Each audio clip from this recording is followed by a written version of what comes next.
எல்லா தாய்மார்களுக்கும் women's day wishes சொல்லிட்டு இந்த வீடியோ ஸ்டார்ட் பண்றேன். நேற்று நடந்த யூபி வாரியர்ஸ் விசஸ் ஆர்சிபி மேட்ச்ல ஃபர்ஸ்ட் டாஸ் வின் பண்ண வந்தனா நான் ஃபர்ஸ்ட் ஃபீல்டிங் என்று எடுத்தாங்க.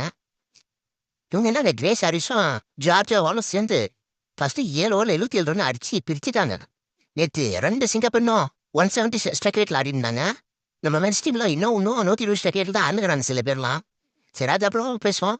யூபி வாரியர்ஸ் இனிஷியலாக நல்லா ஸ்டார்ட் பண்ணாலும் ஃபினிஷிங்க்கு யாராவது இருக்குன்னு நினைச்சேன். பட் நான் அக்ரி. நான் இருக்கேன்னு கையை தூக்கி மேட்ச் நேற்று சூப்பராக எடுத்துட்டு போனாங்க. கடைசி வரைக்கும் 1 2 5 6 அடிச்சு வச்சிருந்தாங்க. ஜார்ஜாவில் ஒரு ரன்ல செஞ்சுரி மிஸ் பண்ணிட்டாங்க. சே, நான் அடிச்சிருவாங்க செஞ்சுரி மிஸ் பண்ணிட்டாங்க. பட் இருந்தாலும் செஞ்சுரிக்கு ஈக்குவல் தான் அந்த 99. 225 ஃபர்ஸ்ட் இன்னிங்ஸில் அடிச்சு வச்சிருந்தாங்க. ஆர்சிபி நேற்று ஃபீல்டிங் நல்லா தான் பண்ணாங்க. அவ்வளோ மோசமெல்லாம் பண்ணல நேற்று. சரி, டார்கெட் 227 எப்படி அடிப்பாங்க நினச்சா நம்ம மந்திரா ஏரியா அவுட் ஆயிட்டாங்க. சரி, அவங்க அவுட் ஆனாலும் ரிச்சா கோஸும் எலிஸ்பெரி நல்ல பார்ட்னர்ஷிப் போட்டாங்க. ரிச்சா கோஸ் பாவங்க எல்லா மேட்சையும் ஒருத்தர் தனியாக என்ன அடிச்சுருக்குறாங்க. எலிஸ்பெரி இந்த மேட்ச் அடிப்பாங்கன்னு நினச்சா நல்லா ஸ்டார்ட் பண்ணாங்க. பட் ஃபினிஷிங் பண்ண முடியல. தீப்தி சர்மா தேவலாம் 90 ஓவர் போட்டு 28 ரன் குத்து வச்சிருந்தாங்க.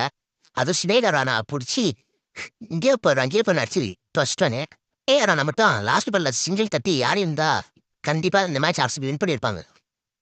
வெளியே போகிற நேரத்தில் இபிஆர்எஸ் ஒன்னா போலாம் ஆர்சிபி சேர்த்து வெளியே கொண்டு போயிட்டாங்க. ஐயா ஒன்னா போலாம்